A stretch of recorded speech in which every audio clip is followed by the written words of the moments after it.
엄마, 제 말 오해하지 말고 들어보세요. 요양원 알아보는 건 어떨까요?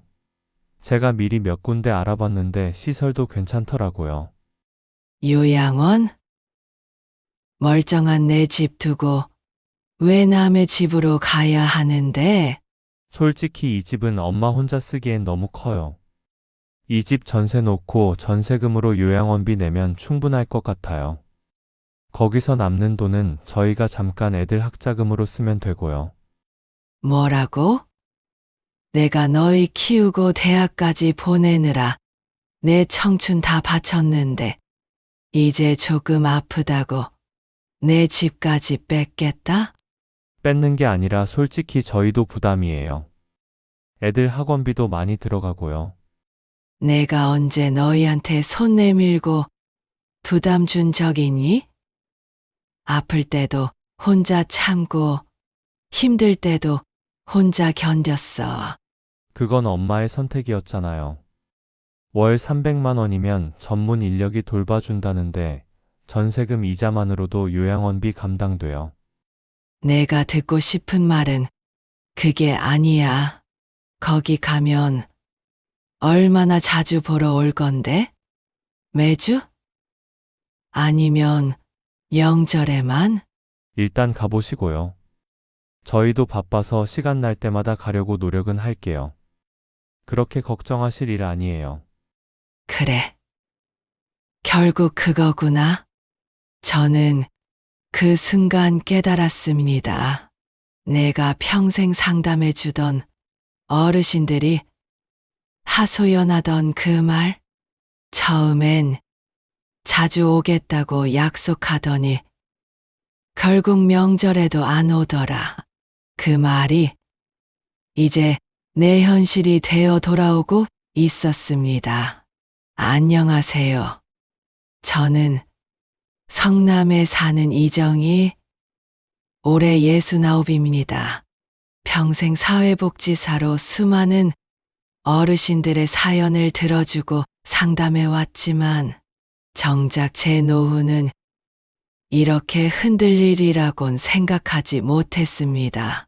퇴직한 지 1년, 저는 심한 퇴행성 관절염으로 양쪽 무릎 인공관절 수술을 받았습니다.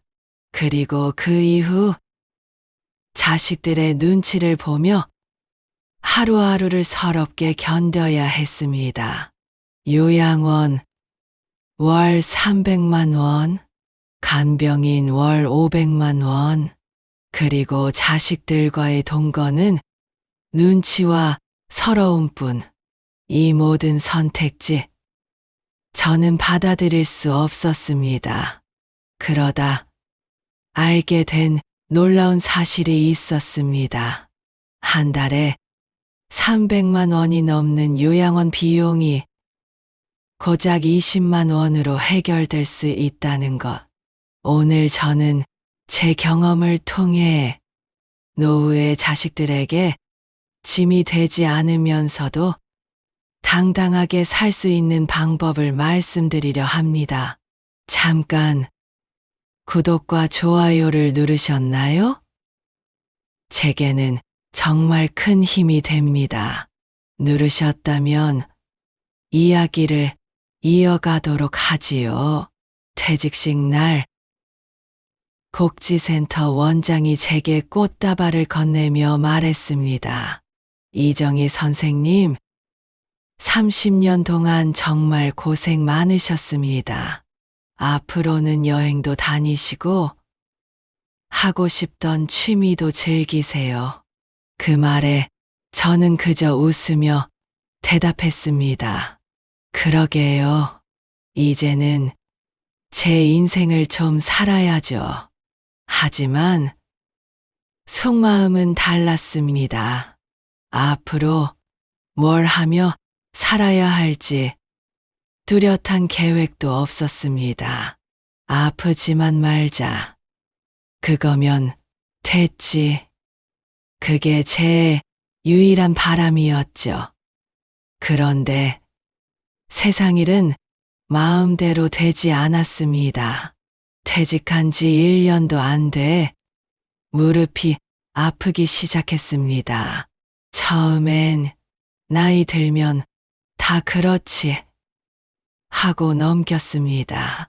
파스를 붙이고 진통제를 먹고 찜질도 해봤지만 통증은 점점 심해졌습니다. 결국 병원에 갔습니다. 의사가 MRI 사진을 보며 심각한 표정으로 말했습니다. 이정희님, 양쪽 무릎 관절이 거의 다 닳았습니다. 연골이 거의 없어 인공관절 수술이 필요합니다. 그 말을 듣는 순간 제 머리는 하얘졌습니다. 내가 평생 돌봐주던 어르신들이 하던 말이 떠올랐습니다.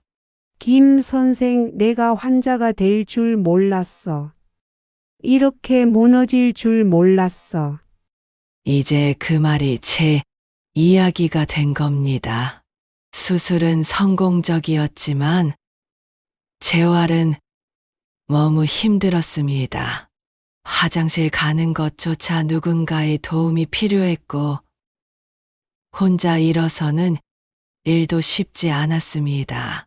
퇴원 날이 다가왔습니다. 그때 큰아들 준호가 말했습니다. 엄마, 저희 집으로 오세요. 혼자 계시면 위험해요. 거절할 수가 없었습니다.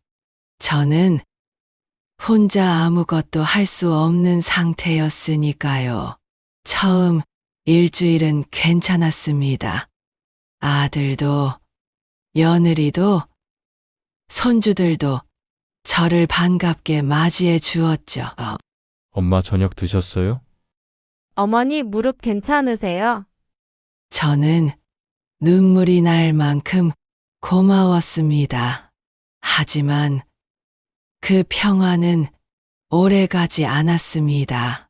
처음 일주일은 정말 따뜻했습니다. 아들 준호는 퇴근 후 제 방에 와서 상태를 살펴주었고, 며느리 수진도 음식에 신경을 많이 써 주었습니다. 손주들은 할머니랑 같이 살아서 좋아요 하며 제 손을 꼭 잡았습니다. 그런데 시간이 조금 지나자 공기가 달라지기 시작했습니다. 어느 날 저녁 아들이 말했습니다. 엄마, 오늘 회식 있어서 늦을 것 같아요. 며느리 수진도 덧붙였습니다. 저도 오늘 야근이에요. 아이들 저녁은 냉장고 반찬 데워서 챙겨주세요. 저는 당황했지만 그저 고개를 끄덕였습니다. 무릎 때문에 오래 서 있기도 힘든데 어린 손주들 밥을 챙겨야 한다니 내가 도움을 받아야 할 처지인데 오히려 도와주고 있는 꼴이었습니다. 며느리의 표정은 점점 굳어졌습니다. 손주들은 제 곁에서 놀기보단 자기 방으로 들어가 문을 닫기 일쑤였죠. 그러던 어느 날 밤, 저는 화장실에 가려고 방에서 나왔습니다. 그때 부엌에서 들려오는 수진의 목소리를 들었습니다. 엄마, 나 진짜 못 살겠어. 어머님 오신 뒤로 집안 공기가 완전히 달라졌어. 애들도 친구 못 데려오고 남편도 집에 안 들어오려고 해. 그럼 어쩌겠니? 시어머니라 참고 살아야지. 나도 처음엔 참으려고 했는데 요즘 요양원 알아보고 있어. 300만 원이면 좋은데 들어갈 수 있대. 어차피 재활 끝나면 가셔야 할 텐데 조금 일찍 보내는 게 낫지 않을까 싶어. 그 말을 듣는 순간 제 심장이 철렁 내려앉았습니다. 몸은 화장실에 서 있었지만 영혼은 깊은 절벽 아래로 떨어지는 기분이었습니다. 침대에 누워 천장을 바라보며 생각했습니다. 내가 평생 어르신들에게 해주던 말, 절대 자식에게 경제권 넘기지 마세요. 독립적인 공간을 확보하세요. 자식에게 기대지 말고 내 노후는 내가 책임지세요. 그런데 정작 저는 제 자신에게 그 조언을 지키지 못하고 있었습니다. 며칠 뒤 아들에게 조심스럽게 말했습니다. 준호야, 엄마 이제 좀 나아진 것 같으니 얘 동생 집에도 가봐야겠다. 아들의 표정은 순간 굳더니 곧 안도한 듯 미소가 번졌습니다. 그러세요, 엄마. 지영이도 좋아할 거예요. 제가 모셔다 드릴게요. 그 표정에서 저는 읽을 수 있었습니다. 어서 가셨으면 좋겠다라는 속마음을. 다음 날 큰아들 준호는 저를 딸 지영의 집으로 데려다 주었습니다. 지영은 신혼집에 살고 있었지만 밝은 얼굴로 저를 맞이했습니다. 엄마, 드디어 오셨네요. 방은 작지만 제가 깨끗하게 준비해 놨어요. 작은 방 하나였지만 꽃무늬 커튼과 깨끗한 이불이 놓여 있었고 지영의 정성이 묻어났습니다. 처음 며칠은 참 좋았습니다. 퇴근한 지영이와 저녁을 먹고 이야기를 나누며 오랜만에 딸과 함께 웃을 수 있었으니까요. 하지만 그 평화도 오래가지 않았습니다. 어느 날 지영이 퇴근하면서 말했습니다. 엄마, 오늘 회사에서 회식이 있어서 늦어요. 냉장고에 반찬 있으니까 알아서 챙겨 드세요. 그 말이 큰 문제는 아니었지만 익숙한 외로움이 다시 찾아왔습니다. 더구나 사위 태수는 시간이 지날수록 말수가 줄더니 결국엔 인사조차 형식적으로 하게 되었습니다. 결정적인 사건은 어느 날 밤 일어났습니다. 제 방문 너머로 지영과 태수의 말다툼이 들려왔습니다. 당신 어머니, 언제까지 여기 계실 거야? 내가 결혼할 때 이런 상황은 생각도 못했어. 그럼 어떡하라고. 엄마가 아프셔서 혼자 계실 수 없잖아. 오빠네도 힘들다면서. 그럼 요양원 보내자. 그게 제일 깔끔하지 않아? 요양원은 비용이 만만치 않은데. 어차피 어머니 연금 있으시잖아. 우리도 조금만 보태면 돼. 그 순간 제 온몸이 얼어붙었습니다. 내 자식 입에서 요양원이라는 단어가 또다시 흘러나오다니. 다음 날 아침 지영은 평소보다 더 다정하게 물었습니다. 엄마, 무릎은 좀 어떠세요? 기분은 괜찮으시죠? 그 표정이 낯설게 느껴졌습니다. 마치 전날 밤 대화를 제가 들었다는 걸 감추려는 듯 어색한 미소였죠. 그리고 덧붙였습니다. 엄마, 오빠가 어제 전화했는데 좋은 요양원 몇 군데 알아봤대요. 시설이 정말 괜찮다던데. 저는 그 자리에서 단호하게 말했습니다. 지영아, 엄마는 요양원 안 갈 거야. 지영은 난처한 표정으로 말을 잇지 못했습니다. 순간 깨달았습니다. 큰아들이든 딸이든 결국 마음은 같다는 것을. 그날 저녁 저는 결심했습니다. 짐을 싸서 다시 제 집으로 돌아가야겠다고. 엄마, 갑자기 뭐 하시는 거예요? 왜 짐을 싸세요? 너희 집에 더 있는 건 맞지 않아. 엄마는 다시 집으로 갈 거야. 엄마, 그러시면 위험해요. 아직 무릎도 완전히 회복된 게 아닌데. 괜찮아. 내가 알아서 할게. 너희 집에 있는 게 더 힘들다. 사위 태수도 끼어들었습니다. 어머님, 요양원은 정말 좋은 곳이에요. 제 어머니도 3년째 계시는데 만족하시거든요. 그 말을 듣는 순간 제 가슴이 더 무겁게 내려앉았습니다. 사위의 어머니도 요양원에 어쩌면 그들에게 부모를 모시는 일은 이미 벗어나고 싶은 짐이었는지도 모릅니다. 고맙지만 난 내 선택을 했어. 엄마는 집으로 돌아갈 거야. 다음 날 아침 집에 돌아갈 준비를 하던 제 앞에 큰아들 준호가 찾아왔습니다. 엄마, 짐 다 챙기셨어요? 제가 모시러 왔어요. 어디로? 하고 묻자 준호가 망설임 없이 대답했습니다. 일단 저희 집으로 가시고요. 오늘 예약해둔 요양원 몇 군데 둘러보시죠. 그 순간 제 표정이 굳어졌습니다. 준호는 급히 덧붙였습니다. 아니에요. 그냥 구경만 하는 거예요. 마음에 안 드시면 안 가셔도 돼요. 그러나 저는 이미 알았습니다. 내 자식은 나를 집으로 모시려는 게 아니라 어떻게든 요양원에 보내려는 거구나. 결국 끌려가듯 따라간 곳은 행복요양원이라는 시설이었습니다.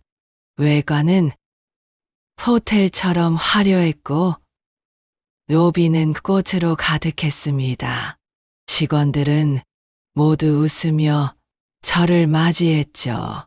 어서 오세요. 이정희 어르신, 저희 요양원을 찾아주셔서 감사합니다. 원장이 직접 나와서 시설을 안내했습니다. 저희는 24시간 간호사가 상주하고 의사도 매일 회진을 돌고 있습니다.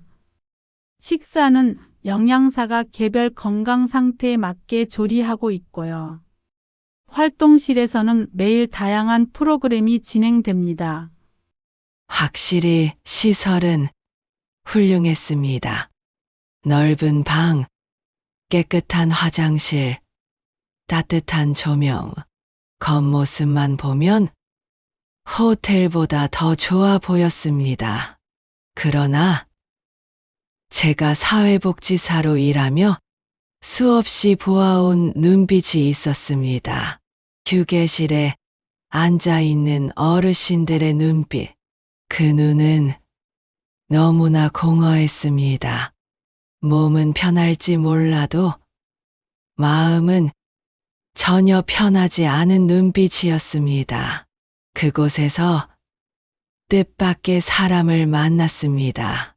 지팡이를 짚고 있던 박순자 할머니. 5년 전 제가 상담을 도와드렸던 분이었습니다.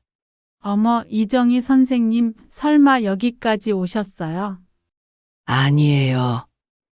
그냥 둘러보러 온 거예요. 할머니는 어떠세요?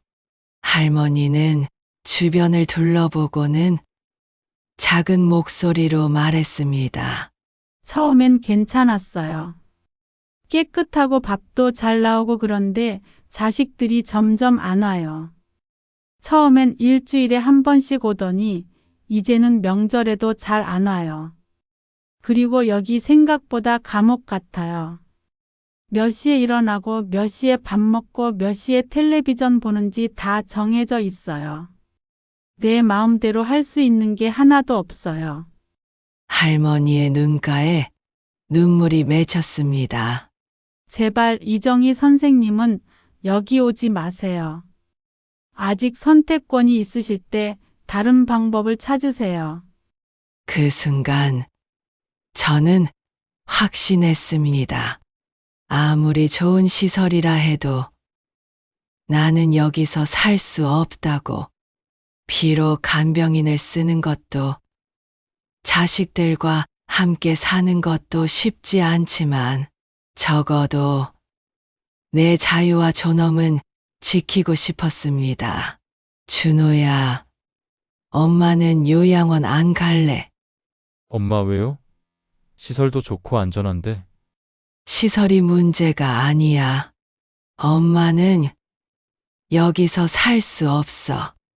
돌아오는 차 안에서 아들은 끝까지 설득했지만 제 마음은 이미 정해져 있었습니다. 다시는 자식에게 의존하지 않겠다. 그리고 절대로 요양원에는 가지 않겠다. 요양원에서 돌아온 저는 며칠 동안 상방만 바라보며 깊은 생각에 잠겼습니다. 요양원은 싫다. 하지만 간병비는 감당할 수 없다. 그렇다면 나는 어떻게 살아야 하지? 매일같이 계산기를 두드리며 연금과 적금을 따져보았지만 답은 나오지 않았습니다. 간병인은 한 달 240만 원, 요양원은 300만 원, 내 연금은 고작 180만 원. 막막함에 가슴이 답답해져 왔습니다. 그런데 어느 날 문득 생각이 났습니다. 그래, 주민센터에 한번 가보자. 혹시 내가 모르는 제도가 있을지도 몰라. 무릎이 불편해 휠체어를 빌려 타고 주민센터에 도착했습니다. 나직은 얼굴이 저를 맞이했습니다. 사회복지 담당 직원 정 씨였습니다. 어머, 김 선생님. 퇴직하신 지 꽤 되셨죠? 다리 때문에 고생 많으시겠어요. 네, 양쪽 무릎을 수술했는데 아직 불편해서요. 혼자 생활하기 힘드시겠네요. 혹시 고령자 복지주택 들어보셨어요? 고령자 복지주택이요? 정 씨는 게시판 앞에 붙어있는 포스터를 가리켰습니다. LH 고령자 복지주택 65세 이상 어르신 입주자 모집. 저는 눈이 번쩍 뜨였습니다. 이게 뭔가요? 쉽게 말해 어르신 전용 공공임 대주택이에요. 월세가 아주 저렴하고 어르신 편의시설이 잘 갖춰져 있죠. 보증금은 1,000만 원 정도, 월세는 18만 원 정도면 됩니다. 순간 제 가슴이 두근거리기 시작했습니다. 18만 원이라니, 요양원 300만 원, 간병인 240만 원에 비해 말도 안 되게 저렴한 비용이었습니다. 정 씨는 안내 책자를 건네주며 설명했습니다. 모든 집이 무장애 설계로 되어 있어서 휠체어도 편하게 다닐 수 있고 화장실에는 안전바가 있습니다. 위급할 때는 비상벨을 누르면 바로 생활지원사가 달려오고요. 주 23회 생활지원사가 직접 방문해 안부를 확인합니다. 저는 책자를 꼭 쥐고 중얼거렸습니다. 이거다. 이게 바로 내가 찾던 길이다. 더 놀라운 건 입주 조건이었습니다. 사회기여자, 사회복지사 출신에게는 가산점이 주어진다는 것이었죠. 저는 평생을 사회복지사로 살아왔습니다. 이보다 더 저에게 맞는 조건이 있을까요? 정 씨, 이거 어떻게 신청해요? 바로 여기서 접수 가능합니다. 김 선생님은 경력 덕분에 가산점이 붙으실 거예요. 합격 가능성이 높습니다. 저는 떨리는 손으로 신청서를 작성했습니다. 이곳이 내 두 번째 인생의 출발점이 될 수 있겠구나. 집으로 돌아온 저는 곧장 큰아들 준호에게 전화를 걸었습니다. 준호야, 엄마가 좋은 소식을 전해줄게. 고령자 복지주택이라는 게 있는데 오늘 신청했어. 잠시 정적이 흐른 뒤 아들의 목소리가 들렸습니다. 엄마, 그런데 굳이 그런 데로 가셔야 해요? 요양원이 훨씬 안전한데. 요양원은 안전할지 몰라도 자유는 없지. 복지주택은 내 공간에서 독립적으로 살 수 있어. 그럼 집 전세금은 어떻게 하실 거예요? 그 순간 저는 깨달았습니다. 아들이 요양원을 고집하는 이유도 집 전세금 때문이라는 것을. 전세금은 내가 보증금 일부로 쓰고 나머지는 내 노후 자금으로 쓸 거야. 너희가 관여할 일 아니야. 아들은 대답하지 않았습니다. 대신 무거운 침묵만이 흐를 뿐이었습니다. 복지주택 신청서를 내고 나니 마음이 조금은 홀가분해졌습니다. 하지만 동시에 불안감도 엄습했습니다. 과연 아이들이 이 사실을 어떻게 받아들일까? 그 불안은 곧 현실이 되었습니다. 며칠 후 두 자식이 동시에 제 집을 찾아왔습니다. 준호의 얼굴은 굳어 있었고 지영은 울상이었습니다. 엄마, 그 복지주택 진짜 괜찮은 거예요? 어떤 사람들이 사는지도 모르잖아요. 지영이 걱정스럽게 묻자 저는 단호히 대답했습니다. 엄마 같은 어르신들이 사는 곳이야. 무릎 수술한 사람도 편히 지낼 수 있게 설계되어 있대. 화장실엔 안전바도 있고 비상벨도 있어. 그러자 준호가 난처한 얼굴로 말을 꺼냈습니다. 어머니, 그런데 전세금은 어떻게 하실 거예요? 솔직히 말씀드리면 민지 대학 등록금도 있고 제 사업 확장 자금도 필요해서요. 어차피 보증금 1,000만 원만 있으면 된다면서요? 그럼 나머지는 저희가 관리해드리면 어떨까요? 그 말에 제 눈빛이 차갑게 변했습니다. 나머지는 너희가 가져가겠다는 거니? 어머니, 그런 뜻은 아니고요. 그냥 필요할 때 저희가 대신 쓰고 나중에 돌려드린다는 거죠. 저는 목소리를 높였습니다. 내가 앞으로 쓸 일이 없다고? 내가 곧 죽기라도 할 것 같아? 엄마도 아직 건강하게 20년은 더 살 수 있어. 그동안 생활비도 필요하고 병원비도 필요해. 엄마 돈은 엄마가 쓸 거야. 지영이 눈물을 글썽이며 말했습니다. 엄마, 우리 엄마 재산 노린 적 없어요. 그냥 걱정돼서 그런 거예요. 걱정이면 왜 자꾸 요양원 얘기를 꺼내니?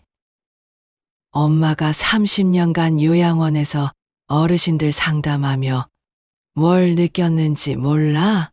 자식들이 부모를 보내놓고 점점 발길이 끊어지는 현실을 수도 없이 봤어. 방 안에는 무거운 침묵이 흘렀습니다. 준호는 한숨을 내쉬며 결국 고개를 떨궜습니다. 알겠습니다. 어머니 뜻대로 하세요. 대신 집 정리는 제가 도와드릴게요. 필요 없어. 엄마가 다 할 거야. 주민센터 정씨가 도와준다고 했어. 그날 밤 자식들은 씁쓸한 표정으로 돌아갔습니다. 문이 닫히자 저는 무너져 내리듯 소파에 앉아 눈물을 쏟아냈습니다. 30년간 상담했던 수많은 노인들의 하소연이 귓가에 맴돌았습니다. 김 선생님, 나는 자식들 눈치 보다가 여기 왔어요. 아파트도 다 줬는데 이제는 연락도 안 해요. 돈 다 줬더니 이제는 짐 취급해요. 이제야 그 말들이 뼈아프게 이해되었습니다. 그러나 저는 그분들과 달랐습니다. 아직 선택할 힘이 있었고 내 노후는 내가 지키겠다고 결심했습니다. 드디어 기다리던 전화가 걸려왔습니다. 김영숙님 축하드립니다. 고령자 복지주택 최종 입주자로 선정되셨습니다. 순간 눈물이 왈칵 쏟아졌습니다. 이제 드디어 나만의 공간, 눈치 보지 않아도 되는 집이 생긴다는 희망이 밀려왔습니다. 입주 날짜는 한 달 뒤로 정해졌습니다. 저는 전세 계약 해지 신청을 하고 이사짐을 하나씩 정리하기 시작했습니다. 전세금은 제 통장으로 안전하게 들어왔고 그중 일부는 보증금으로 나머지는 노후 자금으로 따로 보관했습니다. 이사 당일 주민센터 정 씨가 직접 와주었습니다. 김 선생님 축하드려요. 이제 정말 새로운 출발이에요. 덕분이에요, 정 씨. 아니었으면 아직도 요양원 얘기만 들으며 눈치 보고 있었을 거예요. 새로운 집은 작지만 아늑했습니다. 휠체어도 불편 없이 다닐 수 있는 무장의 설계, 화장실의 안전바와 비상벨, 낮은 싱크대까지 모든 게 제 삶을 위해 맞춰져 있었습니다. 영숙 씨, 참 용기 있으셨어요. 자식들 눈치 안 보고 이렇게 선택하시다니. 처음엔 두려웠죠. 그런데 결국 제 삶은 제가 선택해야 한다고 생각했어요. 무릎도 많이 회복되었습니다. 지팡이만 있으면 충분히 걸을 수 있었고, 단지 작은 재활센터에서 물리치료도 받을 수 있었습니다. 또한 사회복지사로서의 경험을 살려 단지 작은 도서관에서 상담 봉사를 시작했습니다. 김 선생님 덕분에 마음이 한결 가벼워졌어요. 그 말을 들을 때마다 제 존재 가치가 다시 살아나는 듯 했습니다. 몇 달 뒤, 자식들이 다시 찾아왔습니다. 처음엔 어색했지만 곧 화해의 시간이 찾아왔습니다. 엄마, 우리가 너무 이기적이었어요. 미안해요. 아, 너희도 사정이 있었겠지. 하지만 이제 엄마 인생은 엄마가 선택하는 거야. 맞아요. 엄마가 이렇게 강당하게 사시는 모습, 우리도 배우고 있어요. 그날 이후 자식들은 한 달에 한 번씩 정기적으로 찾아왔습니다. 전세금 얘기는 더 이상 꺼내지 않았고 진심으로 제 건강과 생활을 걱정해 주었습니다. 복지주택에 입주한 지 1년이 되는 날, 저는 작은 기념 파티를 열었습니다. 자식들과 이웃들을 모두 초대해 함께 식사하며 웃음을 나누었습니다. 이제야 진짜 내 삶을 찾은 것 같아. 저는 고백했습니다. 이제 저는 69세. 아직 살아갈 날들이 많이 남아 있습니다. 자식들에게 의존하지 않고 요양원에서 쓸쓸히 지내지도 않고 내 힘으로 내 방식대로 당당하게 살아갈 것입니다. 이 이야기를 듣는 여러분께 말씀드리고 싶습니다. 우리의 삶은 아직 끝나지 않았습니다. 지금 이 순간이야말로 진정한 자유를 누릴 시간일지도 모릅니다.